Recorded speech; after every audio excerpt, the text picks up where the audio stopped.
ទះវិឡាតូលស្ថិតក្នុងបរិយាសុវណ្ណភូមិ CPR Villa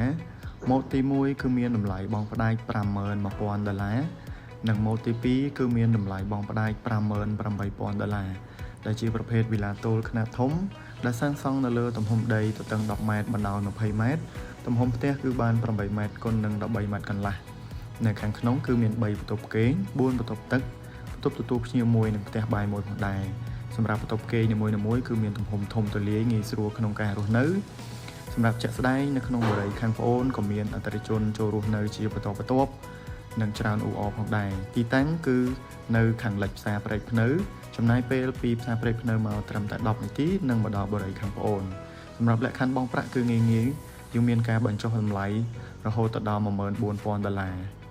សម្រាប់សំណង់គឺមានទៅតាមតម្រូវការពុកម៉ែបងចង់បានជាក់ស្ដែងសម្រាប់ព័ត៌មានបន្ថែមពុកម៉ែបងប្អូនអាចឆាតចូល Page ឬក៏ទំនាក់ទំនងតាមរយៈលេខទូរស័ព្ទនៅខាងលើក្រុមការងារនឹងចាំផ្ដល់ព័ត៌មានបន្ថែមជូនទៅដល់ពុកម៉ែបងភ្លាមនៅពេលនេះដែរខ្ញុំបាទវិសាលសូមអរគុណនិងសូមជម្រាបលា